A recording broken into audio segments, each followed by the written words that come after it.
So, the ambassador, what do you think about the comment Caldenero is the best in Africa? Do you approve or not?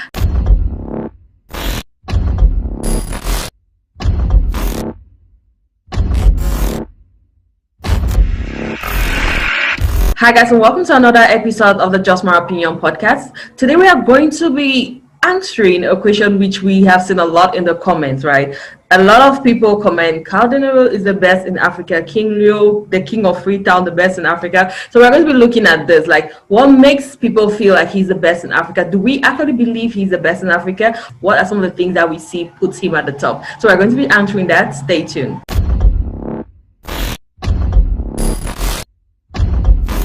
So I mean, like even in America, it'll be a very controversial discussion to say who is the best. Mm-hmm. So if you go Forbes or let's say Forbes wise, every now and then, I recall growing up, that was some annual thing that we looked forward to. Who will be the richest hip hop artist for the year? Mm-hmm. One time it was Master P for some years. Then it went to Puff Daddy. Then it went to Jay-Z. Then Dr. Dre came at one time after selling his Beats by Dre, he was stopped. So all of those things would differ. Mm-hmm. Now, when it comes to lyrics, it's very relative. Mm-hmm. So I can just tell you, like, out of emotions and my feelings, who is my favorite person. But to say this is the best in Africa, unless we have some numbers, we set some criteria and say, okay, we're going by this, and that. Because the list can be everywhere. I mean, we can say we're going by followers, YouTube subscriptions, how much he has in the bank, his endorsement deals. So to set a certain criteria, and then we look at all those numbers, and then we aggregate things, and then we say this is the best. But to say somebody is the best, I rather group people saying, okay, these are the people who are looking like, yeah. Okay, so let's go lyric-wise. So we've spoken about all these criteria, the views. We know with views, analytics online, we have spoken before that Caldenero is a little bit behind on that. And I know in some past episodes, you had given suggestions on how he can boost that up. Yeah, so let's talk about the lyrics. Lyrics-wise, how would you grade Caldenero? So as I said, rappers differ. And you like different rappers for different things, same as you like different songs for different, how you feel right now. You want to be philosophical, you want to be emotional, you want to talk money. Based on your state of mind, you like different songs at different times. Mm-hmm. But now, if we just come to straight up, and because I tell people, like, we find ourselves in a playing field where everybody has an opinion, especially with social media now. Mm-hmm. So when I ask somebody, like, why do you say he's the best rapper? No, the guy can rap. He can rap. Why do you say he's the best rapper? No, he raps very well. What do you call rapping very well? Mm-hmm. So those are the things which I like to break down. Like, I tell people, like, so you could be looking at the flow. Mm-hmm. So that's why I like Caldenero. Mm-hmm. I feel like he has good flow. Mm-hmm. But when it comes to lyrical, I mean, like, when there is rap, which from the school of rap which I'm coming from, it's borderline poetic.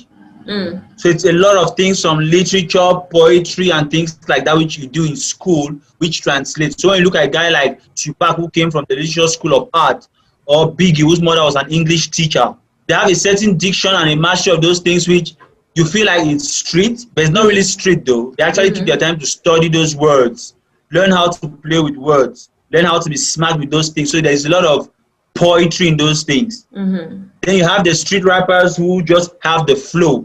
And then he has the cocky lines, and then so the flow is just ability to the words to jump on the beats, and then it's melodious like that, and it's entertaining to the ear. So there is the flow. But now when I go into things like the bars, the metaphors, the puns, the crossovers, the linear rhymes, the double entendres, at times triple entendres, things like that. I tell people, like, it's like you build your house, then you come and do finishing. To some people, the beauty of the finishing comes as they're building the house. To some people, they need to build it all and then come and then think about how to do the finishing. Either way, there should be some conscious effort in the direction of finishing. That's what I'm calling. So all of these things don't just appear into songs. It takes its time to think about it. How do I play with this word here? How can I use this metaphor here? At times it hits you, because I also have some experience in the rapping thing. At times it just hits you on the go. But at times you have to stand and think, how can I make this verse smart? But either way, you need that in song. So I feel like Cal Denero, I like him mostly for his old school flow. He has that biggie, big pun. There was a way they took it easy. I like it when you call me Big Papa. Throw your hands up in the air. So they enjoy, they give you time for the rap to sink in. So Biggie and most of those other guys had that, but there was the energy of which Pac had. So Biggie and Pac had a different flow. Biggie was a fat guy, laid back, just saying his thing, dropping his rhymes. Biggie was better at telling stories. He was not a very engaged rapper in his lyrics. So that all of those things. So I would just say, okay, I like how Denero's flow. He plays around with some deepness, literary devices and the rest, but I feel like it is still shallow. So as I would tell people every day, at times it's not fair, but that's my opinion. I feel like the deepest rappers don't necessarily have the best shine. So when you are talking about number one, is it number one in terms of shine, club bangers, commercial songs blowing out, or are you talking about who is doing the work school literature wise, like really making it art? So there are two ways to look at it. So if it comes to the work, I feel like his deepness is so like deep can also be like in terms of how much sense. I mean, if you listen to KRS-One, or let's say I Know I Can by Nas, where it's talking about the Egyptians, this, that. That's deep. Then now he plays around touching literary things, but also going deep in terms of depth of it, getting engaged with things. So Cal Denero, I find him deep in the sense of he's very engaged. He might be one of the, if not the most engaged rapper right now.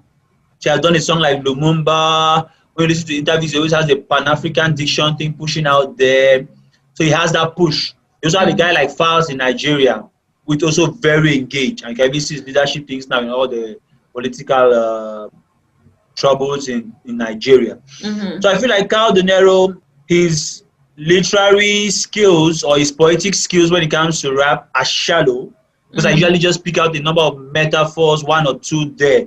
But as I tell people all the time, Drizzlick, Lyrical Joe, King B Swag, Mex Cortez. When those guys will balance the commercial and their lyrical skills, it's going to be very, very interesting. We can now be able to match up things like, okay, because at times I listen like, okay, when they say Drake, people can say, okay, we'll bring Nasty C, we'll bring Casper. But when they say Nas, who do we bring from Africa? Yeah, Nas is a certain level of deepness, but there's another level deeper than Nas when you say KRS-One. We don't even stand a chance in Africa when they say KRS-One. When they say, let's say, that these guys who do rap, but also does like spoken word, Grand Corps Malade in France, Kerry James. We can go, yeah, we have people that we can match up to that. But when we talk about Grand Corps Malade, Kerry James, who do we put out in Africa? So I'm really hoping on this generation now of the Drizzlicks, the Mex Cortez, Lyrical Joe, King B, to give us that depth and engage artists who can blow up commercially but still have some depth to them.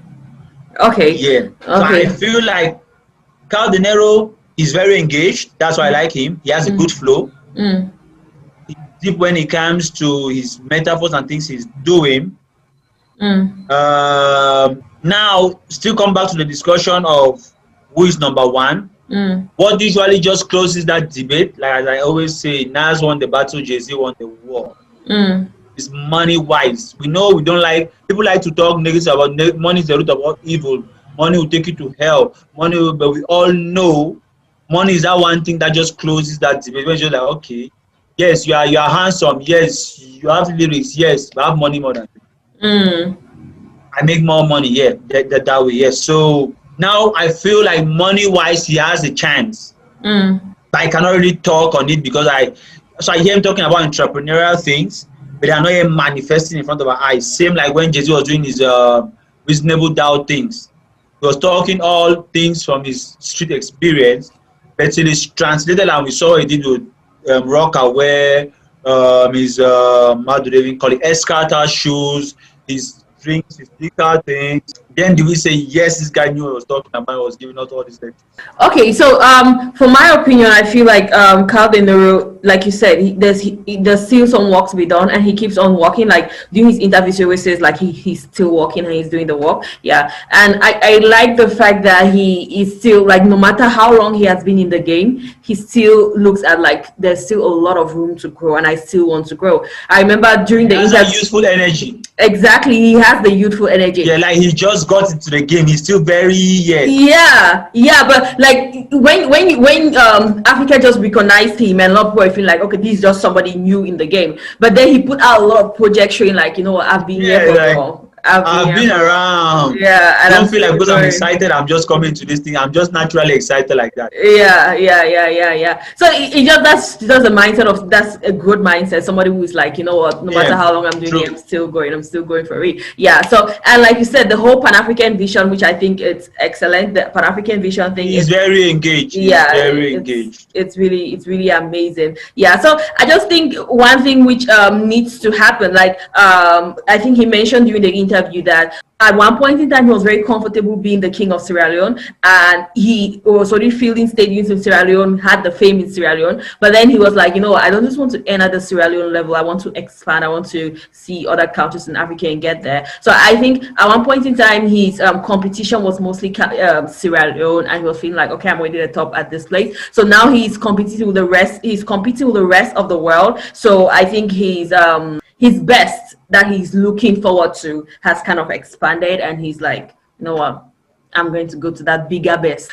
Okay, so that is what we think about Carl denero. We think there's room for growth. We think we think he's doing his thing. Like the ambassador said, he says the flow is awesome, the engagement, that's incredible. Yeah, but we're going to be rounding up with this segment of the Just My Opinion podcast. Thank you very much for tuning in. And just a few words. Also thinking like maybe Carl denero must not necessarily be, I don't even want to start competing with the Narcissists and the rest. I feel like he instead has room to transform into like Jay-Z should not compete with Drake, Kendrick Lamar, and J. Cole. He can instead translate, if he did not blow up as an artist, he can translate into that godfather figure behind the scene, where he has certain connects, he has certain roots on the ground. He helps other Sierra Leonean artists. Like I told you, like I'm shouting Drizzly today, but when we shout Drizzly, we are shouting Carl denero, because we will not know of Drizzly if not of Carl denero. To me, though, I'm just saying me. Maybe people know about him here. So I feel like let him not even get too bothered about the whole thing of king or no king. Let him just focus on creating that position in the whole rap landscape where people look up to him as that figure. I tell you, like KRS-One is not the richest. He's not the best song-wise. Not so the best song-wise. But when you call KRS-One, there's certain respect which is just given to him, the industry, just there. I'm like, that's his own lane. Just give him there. So I feel like Carl denero can occupy that space in Africa where he's just that OG like that. He can rap. He has shown you guys that he knows how to rap, but that might not be his priority. So he's doing other things here. Yeah, definitely. Okay, so that's it from us. Thank you very much for tuning in. Don't forget to subscribe, hit the notification button, and see you guys next time. Bye. So, the ambassador, what do you think about the comment Carl denero is the best in Africa? Do you approve or not? I don't approve yet.